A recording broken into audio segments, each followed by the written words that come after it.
Oke, selamat datang di channel Nabla Education. Pada video ini kita akan melanjutkan kembali pembahasan soal OSN IPA SMP tahun 2022 dan ini merupakan video yang ketiga ya. Bagi teman-teman yang belum menyaksikan video pertama dan video kedua, nanti linknya saya sertakan di deskripsi. Oke, kita mulai pembahasannya. Jika pasangan besaran turunan dan besaran pokok dituliskan dalam format besaran turunan dan besaran pokok, pasangan berikut ini yang sesuai adalah titik-titik. Oke, jadi soal ini merupakan tipe soal baru yang kemarin keluar di tahun 2022 ya. Jadi jenis soalnya adalah memilih pernyataan yang betul. Kita diberikan beberapa pernyataan, ada 4 biasanya. Dan kita pilih mana yang betul, lalu disesuaikan dengan opsi jawaban yang tersedia. Oke ya, jika teman-teman ketemu soal seperti ini, maka cara yang paling mudah ya, salah satu cara tercepatnya adalah cari yang salah ya. Jadi di sini kan formatnya harus besaran turunan dulu, kemudian besaran pokok. Nah, kita cari dulu yang besaran pokok kan jauh lebih mudah ya kita cari. Maka kita cari yang pilihan keduanya itu besaran turunan, bukan besaran pokok. Kita lihat nomor 2 itu ada muatan listrik. Nah, muatan listrik itu besaran turunan, maka nomor 2 ini jelas salah. Ya, nomor 2 salah, maka pilihan A pasti salah, kemudian pilihan C juga pasti salah. Kemudian kalau kita perhatikan lagi yang nomor 4, di situ ada gaya. Gaya itu besaran turunan, bukan besaran pokok. Berarti yang nomor 4 juga salah. Maka jawaban C pasti salah, jawaban D pasti salah. Maka jelas jawabannya yang 1 dan 3 atau opsi yang B ya. Sekarang kita cek nomor 1. Energi potensial gravitasi atau energi potensial ya, itu merupakan besaran turunan. Ini betul. Kemudian dannya di sini adalah massa, besaran pokok betul, panjang, besaran pokok betul, waktu juga besaran pokok. Nah, jadi yang 1 jelas betul ya. Kemudian yang nomor 3, tekanan itu besaran turunan, itu betul. Kemudian pilihan keduanya massa, panjang, waktu sama dengan pilihan pertama ya. Jadi tiga-tiganya ini merupakan besaran pokok. Jadi jelas jawabannya 1 dan 3. Maka opsinya adalah B. Oke, jadi seperti itu. Kita lanjutkan ke soal berikutnya. Oke, ini dia soalnya dan tipe soalnya masih sama dengan soal sebelumnya, yaitu kita memilih beberapa pernyataan dan kita cari opsi yang betul ya. Kita baca dulu soalnya. Sebuah rangkaian hambatan paralel seperti pada gambar di bawah ini. Oke, kita diberikan rangkaian seperti ini, kemudian pernyataan yang benar tentang gambar tersebut adalah titik-titik. Oke, jadi kita akan melakukan analisis rangkaian sederhana ya. Sebelumnya kita akan gambar ulang dulu supaya lebih mudah. Ya, oke ya. Ini kita sudah gambar ulang rangkaiannya supaya nanti lebih jelas. Kemudian yang pertama adalah kuat arus yang mengalir pada hambatan 6 ohm adalah 1 ampere. Oke. Jadi untuk menganalisis rangkaian seperti ini yang perlu teman-teman lakukan yang pertama adalah cari dulu hambatan total ya. Kita cari R totalnya. Dan ini rangkaiannya dirangkai secara paralel. Maka untuk mencari R total kita bisa menggunakan persamaan yang paralel. Jadi 1/R total atau 1/R paralel sama dengan 1/6 ditambah dengan 1/3 ya. Samakan penyebutnya, jadikan 6, berarti di sini 1 ditambah 2. Jadi R paralelnya atau R totalnya itu adalah 6/3 ya. Kita balik di sini. Jadi 6/3 sama dengan 2 ohm ya. Jadi di sini kan masih 1/R paralel. 1 tambah 2 itu 3, 3/6. Maka R paralelnya tinggal dibalik 6/3. Jadi 2 ohm. Nah, setelah ketemu R paralelnya atau R totalnya, kita cari I total dengan menggunakan hukum ohm ya. I total, kita tulis I aja. I itu sama dengan V dibagi dengan R. Nah, seperti ini. V-nya adalah 3, kemudian R-nya adalah 2. Jadi I totalnya adalah 1,5 ampere. Nah, 3/2 kan 1,5. Nah, sekarang kita mulainya dari sini. Kita tahu bahwa nilai I totalnya itu 1,5 ampere. Itu I yang ada di mana? Itu I yang ada di sini nih ya. Jadi kalau kita gambarkan dia baru keluar dari baterai, belum ke percabangan di sini. Jadi yang 1,5 itu masih di sini 1,5, kemudian di sini 1,5 ya, masuk di sini juga masih 1,5. Kemudian nanti dia akan pecah jadi 2. Nah, yang di sini kita belum tahu berapa nih. Yang warna biru belum tahu. Yang warna biru juga kita belum tahu di sini. Lalu keluar lagi di sini 1,5 lagi, 1,5 dan 1,5 ya. Jadi seperti itu.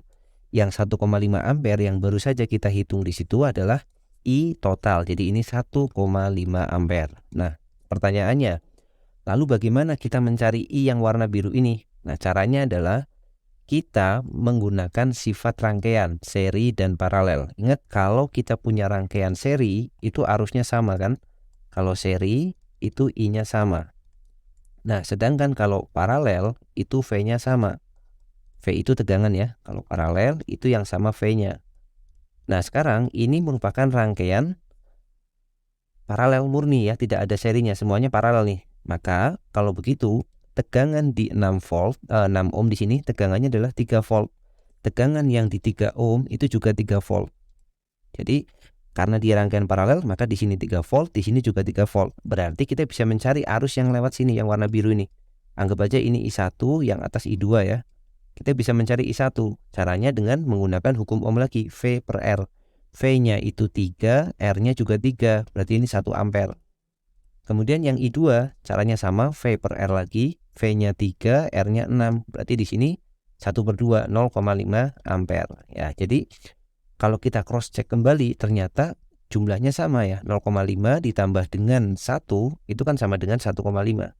Berarti kemungkinan jawaban ini sudah betul. Berarti kalau dia minta arus yang lewat 6 ohm adalah 1 ampere, itu jelas salah ya, karena harusnya yang lewat 6 ohm itu 0,5 ampere. Maka opsi yang pertama itu pasti salah.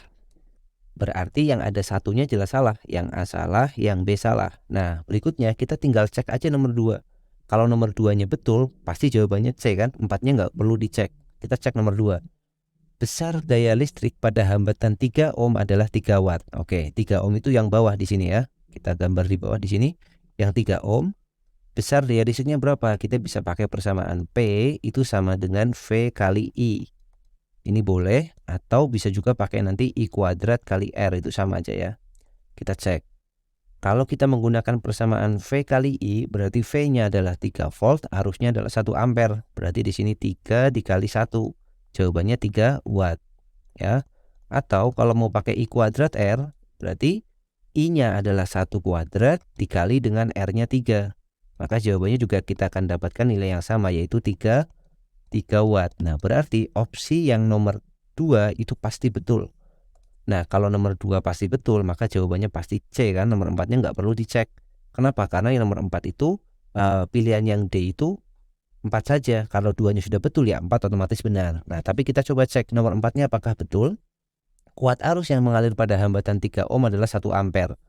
3 ohm arusnya adalah I1, di sini 1 ampere. Ternyata betul ya, sudah kita cek di awal tadi. Maka udah pasti jawabannya adalah yang C. Seperti itu. Kita lanjutkan soal berikutnya. Oke, ini dia soalnya dan masih tipe soal yang sama, yaitu memilih beberapa pernyataan yang betul ya. Jadi kita baca dulu. Hukum Bernoulli pada fluida dinamis dapat diaplikasikan untuk berbagai sistem pemipaan asal memenuhi syarat berikut. Oke, jadi di sini topiknya tentang hukum Bernoulli ya. Jadi kalau sudah belajar teman-teman, hukum Bernoulli ini masuk di materi fluida dinamis, di mana hukum Bernoulli itu nanti persamaan matematikanya adalah seperti ini ya. P1 plus rho GH plus setengah rho V kuadrat itu sama dengan konstan. Ini persamaan untuk hukum Bernoulli. Tapi di sini kita tidak membahas persamaannya, kita membahas syarat yang harus dimiliki oleh suatu sistem fluida supaya memenuhi hukum Bernoulli. Oke, kita baca yang pertama. Massa jenis fluida tidak berubah saat menerima tekanan. Ini betul ya. Jadi salah satu syarat dari hukum Bernoulli itu nilai rho-nya itu konstan, atau nilai rho-nya tidak dipengaruhi oleh tekanan. Di sini, rho di sini yang dimaksud dengan massa jenis fluida ya. Kemudian debit fluidanya tetap. Nah, ini juga betul. Jadi nomor 1 betul, nomor 2 betul. Maka jawaban yang B itu pasti salah, jawaban yang C pasti salah, jawaban yang D pasti salah. Maka otomatis jawabannya pasti A. Ya, karena 1 dan 2 sudah betul. Tapi kita cek nanti semuanya ya. Jadi yang pertama tadi massa jenisnya itu tidak berubah. Kemudian yang kedua debit fluidanya itu tetap nih. Nama lainnya nanti di sini ada namanya persamaan kontinuitas ya. Jadi debitnya tidak berubah, kontinuitas. Kemudian yang ketiga, aliran fluidanya tidak membentuk pusaran. Nah, ini juga betul. Jadi supaya persamaan ini terpenuhi, aliran fluidanya itu harus aliran yang laminer. Nah, kalau membentuk pusaran itu namanya aliran turbulen. Ya, jadi ada yang namanya laminer. Aliran laminer itu tidak ada pusaran. Yang kedua ada namanya aliran turbulen. Maka kalian pasti pernah dengar yang namanya turbulensi ya. Turbulensi itu berarti ada pusaran. Turbulen. Nah, salah satu syaratnya supaya bisa memenuhi persamaan Bernoulli adalah alirannya harus laminer atau laminar. Maka nomor 1, 2, 3 betul. Nomor 4. Terjadi hilang energi akibat gesekan antara fluida dan dinding. Ini jelas salah ya. Jadi asumsinya hukum Bernoulli itu bisa dipakai atau bisa diaplikasikan, syaratnya adalah tidak ada energi yang hilang akibat gesekan antara fluida dan pipanya atau fluida dan dinding dari pipanya. Nah, beberapa syarat ini adalah syarat yang termasuk fluida ideal ya. Jadi syarat-syarat yang sudah kita bahas di sini adalah syarat suatu fluida itu dikatakan fluida ideal. Oke, seperti itu ya. Jadi jawabannya A untuk soal ini. Kita lanjutkan soal berikutnya. Pada suatu kegiatan observasi untuk meneliti sifat berbagai benda diperoleh data sebagai berikut. Oke, kalau ini soal yang biasa ya, kita memilih biasa, tidak seperti tipe-tipe sebelumnya. Oke, di sini kita diberikan kode benda yaitu PQR, kemudian sifat-sifatnya. Hasil observasi di atas diperoleh kesimpulan. Oke, ini topiknya tentang wujud zat ya. Kita menentukan sifat itu padat, cair atau gas. Oke, kita cek. Cara yang paling mudah mengeceknya adalah kita cek dulu yang dapat mengalir ya. Kalau dapat mengalir itu pastikan zat cair, kemudian gas ya. Sedangkan yang tidak mengalir itu berarti padat. Berarti Q di sini harusnya padat karena dia tidak mengalir. Karena Q tidak mengalir maka Q-nya padat. Sedangkan P-nya dapat mengalir, berarti P-nya harusnya kalau tidak cair adalah gas. Berarti yang A jelas salah nih. A-nya jelas salah karena P-nya di sini dia bilang padat. Kemudian R, kita lihat R. R itu dapat mengalir, berarti R-nya kemungkinan gas atau cair. Di sini R-nya padat, berarti yang D jelas salah. Ya, kemudian yang P itu dapat mengalir, berarti P kemungkinan cair atau gas. Berarti betul ya, P-nya kemungkinan cair atau gas, yang C P-nya kemungkinan cair atau gas. Sekarang tinggal R-nya. R-nya tadi kemungkinan gas boleh, kemudian R-nya itu benda dapat bergantung, benda berubah bergantung pada tempat. R-nya itu iya, berubah bergantung tempat, berarti bisa cair, bisa gas ya. Kemudian volume benda berubah bergantung tempat. Iya, berarti pasti gas ya. Kalau volumenya berubah bergantung tempat, R itu pasti gas. Ini harus gas. Jadi R-nya adalah gas, P-nya adalah gas. Kita lihat P-nya dulu. P-nya adalah volume dapat bergantung, volume berubah bergantung tempat. Tidak. Nah, berarti P-nya pasti cair. Karena kalau cair itu volumenya tetap, cuma bentuknya saja yang berubah. P-nya harus cair. Nah, berarti ini P-nya gas, berarti salah. Berarti jawabannya yang pasti yang C ya. Jadi kalau kita lihat di sini, P-nya itu harus cair, R-nya itu harus gas, sedangkan Q-nya itu harus padat. Nah, jadi ini sifat dari benda cair, padat, ataupun gas. Seperti itu. Kita lanjutkan soal berikutnya. Ini juga masih soal yang biasa ya. Jadi memilih A, B, C, D. Kemudian kita lihat soalnya sebuah benda dengan massa 5 kg dan volume 0,01 meter kubik dimasukkan seluruhnya ke dalam fluida. Apabila benda diam di dalam fluida diperlukan gaya sebesar 20 Newton. Jika percepatan gravitasi di tempat itu adalah 10 meter per sekon kuadrat, massa jenis fluida tersebut adalah titik-titik kilogram per meter kubik. Oke, jadi ini soalnya tentang fluida ya. Kita buat sketsanya dulu. Misalkan di sini ada zat cairnya ya. Kemudian kita punya benda itu dimasukkan seluruhnya ke dalam fluida. Jadi misalkan bendanya seperti ini. Nah, dia punya massa 5 kg. Otomatis karena massanya 5 kg, benda itu punya berat pasti ya. Jadi beratnya pasti 50 Newton. Kita tulis dulu di sini 50 Newton, yaitu W-nya sama dengan 50 Newton. Nah, karena dia ada di dalam fluida, maka dia akan mengalami gaya Archimedes atau gaya angkat ya. Arahnya tentu saja ke atas. Di sini ada F Archimedes yang nilainya kita belum tahu. Dan ada lagi satu tambahan gaya di sini, yaitu gaya yang sebesar 20 Newton. Tetapi masalahnya di sini kita tidak tahu nih, yang 20 Newton itu arahnya kemana? Ke atas kah atau ke bawah kah? Kan tidak diberikan di soal ya. Nah, jadi bagaimana yang 20 Newton ini? Kita akan coba dua-duanya ya. Jadi yang pertama kita misalkan yang 20 Newton itu arahnya ke atas. Jadi kita berikan F arahnya ke atas searah dengan arah FA. Jadi ini ada F lagi yang nilainya 20 Newton. Ini F sama dengan 20 Newton. Ini yang warna biru ini adalah opsi pertama. Jadi apakah ada jawabannya? Kalau ada ya berarti maksudnya seperti ini. Kalau tidak ada berarti nanti kita coba yang F-nya arahnya ke bawah ya. Nah, kalau misalkan F-nya seperti ini, arahnya ke atas, kemudian dia bilang bahwa bendanya itu harus diam, maka harus memenuhi hukum Newton. Sigma F sama dengan sama dengan 0 ya. Karena bendanya harus diam. Nah, sigma F-nya berarti gaya yang arahnya ke atas harus sama dengan gaya yang arahnya ke bawah. Yang ke atas itu adalah F ditambah dengan gaya Archimedes itu sama dengan yang ke bawah itu adalah W. F-nya sudah diketahui yaitu 20 Newton ditambah dengan F Archimedes-nya kita belum tahu sama dengan 50. Berarti kita tahu nilai F Archimedes-nya itu sama dengan 30 Newton ya. Nah, F Archimedes itu persamaannya sendiri adalah rho fluida dikalikan gravitasi dikalikan volume yang tercelup sama dengan 30 Newton. Ya, ini adalah persamaan untuk gaya Archimedes ya. Rho fluida dikalikan gravitasi dikalikan volume tercelup. Nah, rho fluidanya kita cari nih. Kita mau nyari rho fluida, gravitasinya kita gunain 10, volume tercelupnya seluruh volume dari benda karena bendanya dimasukkan seluruhnya. Jadi 0,01 sama dengan 30. Artinya rho fluida dikali berapa di sini? 10 dikalikan 0,01 itu berarti 0,1 ya, sama dengan 30. Jadi rho fluidanya itu sama dengan 300 ya, 30 dibagi 0,1, 300 kg per meter kubik. Nah, jadi kalau gayanya ke atas, rho fluidanya harus 300. Ternyata jawabannya nggak ada 300 ya.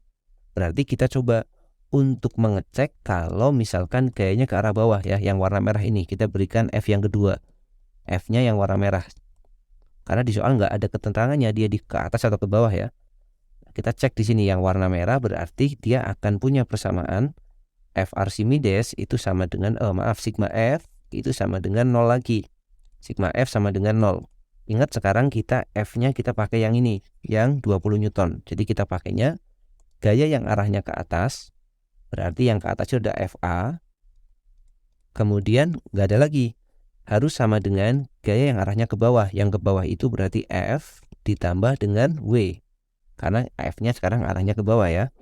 FA-nya itu kita belum tahu. Kemudian F-nya itu 20 ditambah W-nya 50. Jadi FA-nya sekarang 70 Newton.